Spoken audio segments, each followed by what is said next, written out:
What's good, YouTube? This is your boy Riley Winzo, and I'm back in the building with another video. Don't forget to like, comment, subscribe, and share this video. You did? YouTuber and self-proclaimed most popular white blood in the world, 1090 Jake, announced that he was denouncing his affiliation with the Bloods. It sent the internet into an uproar. I mean, if we being honest, being blood is pretty much 1090 Jake's whole identity and has been since he arrived on the scene. And while many commended and applauded him for displaying this quote unquote growth, there would also be those who would question his motivation for doing so, with many more questioning whether his affiliation was ever authentic to begin with. In order to truly understand 1090 Jake's change of heart, we can't just look at the change. We have to go back a couple years and look at what prompted the change. 1090 Jake's channel started out as a simple recounting of events that he had allegedly gone through or witnessed while he was in the Florida Department of Corrections. As we all know, Yeah. And besides him and Rack 100, I think them the only two that I know is known for explosive paperwork. internet consistently reinvents itself. So the interest in those stories would eventually die down, and Jake would have to reinvent himself if he wanted to stay relevant in his YouTube space. He would try his hand at activism, covering topics such as the challenges that women face in Florida prisons, interviewing correctional officers and ex-correctional officers about things from their perspective, and even going on the news discussing contraband issues and how it's led to a high mortality rate in the Florida Department of Corrections. And while those were positive and productive topics to speak on, they did not generate the type of income that 1090 Jake was looking to make from YouTube or that he had experienced in his original viral moments. At some point, I believe that Jake realized that controversy sells is a true statement, and this is where he decided to reinvent himself again. You see, with fame comes scrutiny. The bigger you are, the more eyes you have watching, the more people who are trying to fact check your story. And as Jake would go to these different platforms and tell stories about getting his face cut and slitting people's throat, these really violent stories, there were a lot of people who called nonsense. You see, aside from Jake's claims that he was a violent guy, there was also his claim that he was a member of a predominantly black gang known as the Bloods. And while Jake may have thought that this would bolster his credibility and make him appear as some solid guy, it actually added to the scrutiny. This would lead Jake down a path of trying to prove himself. And at some point, he would use the notoriety that he gained from YouTube to make his way into the presence of documented guys like Corey King.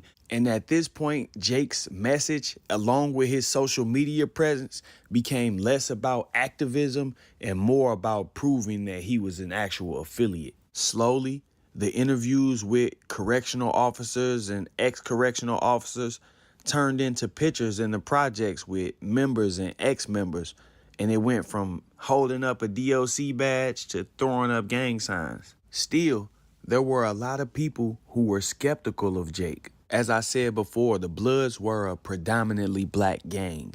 And for years, black gangs and organizations have dealt with operations such as COINTELPRO, where white guys are sent to portray themselves as affiliates or members or guys who are down.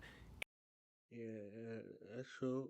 That been happening for years and years and years. But it truly some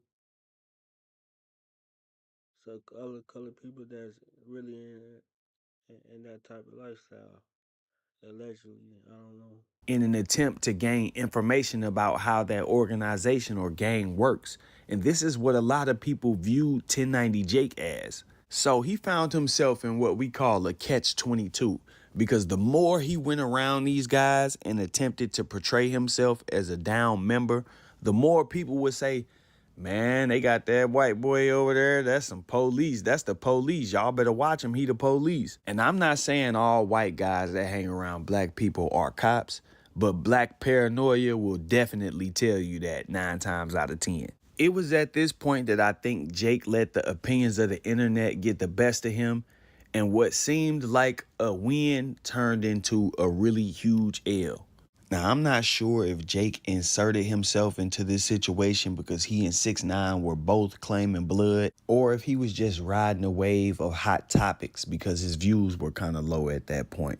In any case, Jake would take to YouTube and discuss how he doesn't believe being a snitch will affect 6ix9ine's career, but at the same time stating that his moral code will not allow him to even listen to 6ix9ine. Fans would take to the comment section saying that Jake and others who were speaking on 6ix9ine were actually just like him. They didn't see a reason for 6ix9ine to be loyal to those guys. And some were even saying, hey, I believe you and 99% of the other guys who are speaking on this would do the same thing he did if put into that situation. This would cause Jake to go into another frenzy of trying to prove himself. Only this time, it wasn't just him.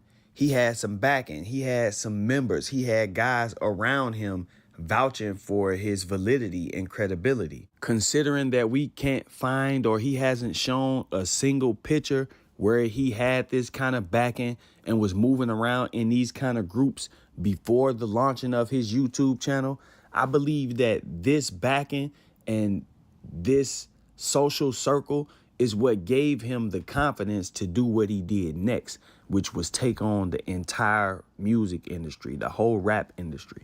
Seemingly upset that people were comparing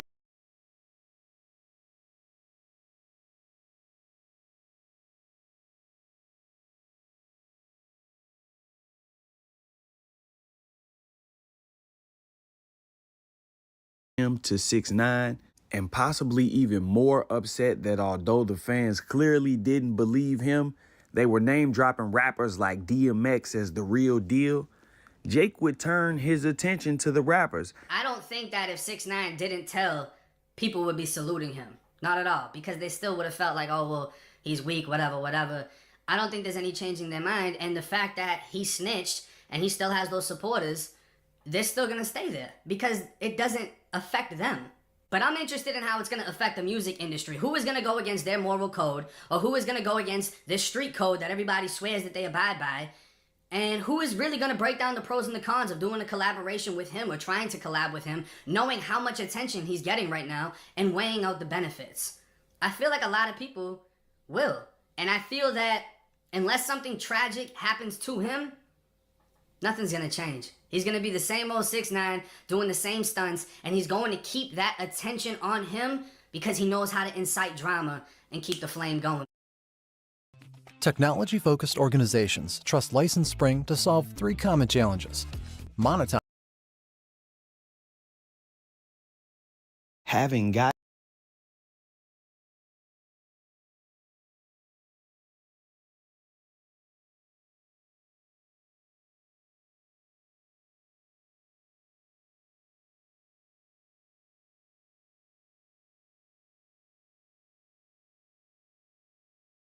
gotten a taste of what it's like to cover the music industry, how profitable it is, and the attention and notoriety that comes with covering high profile cases, Jake would continue to do so, especially after seeing the boost in his numbers. Of course, covering cases means looking over paperwork and sometimes identifying or addressing a snitch. And the fans of these rappers would go hard on Jake, telling him to mind his business, some even questioning what credentials he has to even look at the paperwork, not to mention speak on the paperwork publicly and call out somebody else for possibly cooperating. Feeling cornered by the fact that he just wasn't being accepted, Jake would make his next move a bold one. And the focus of his channel would go from prison stories and activist type storytelling to reviewing rappers' cases.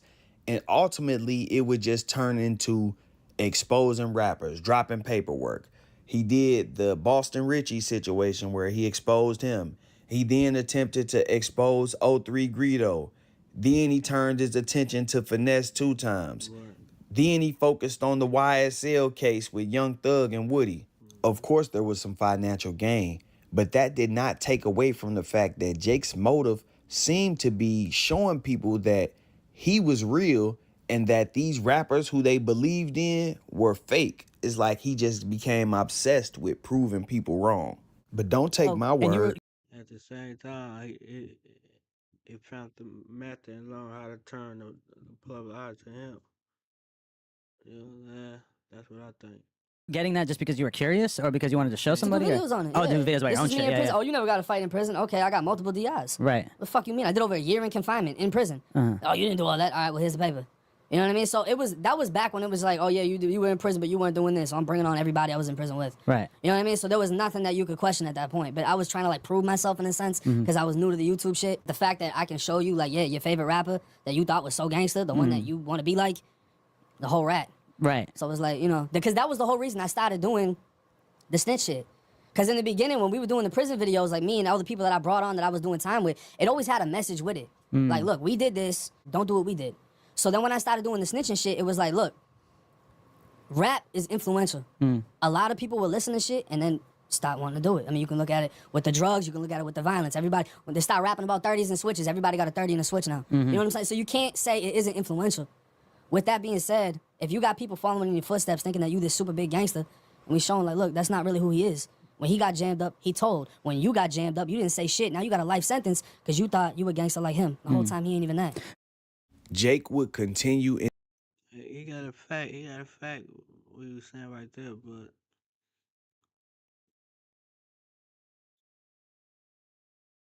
it, I don't know. I don't know. There's a lot go with that. his attempts to expose rappers and the rap game and was seemingly finding some success in doing so. Yet with each video, the target on his back got bigger because as he would expose these rappers, he was also making enemies out of their fan bases. There were Master Noodles, crazy work. You should have known better. Ooh wee. also those who remembered how he started and were justifiably confused on how a person could go from being on the news talking about the operations of prison gangs and drug operations to calling other people out for being snitches. At this point, the hunt was on. So basically, what he's saying is like it being a hypocrite. But you supposed to be writing about the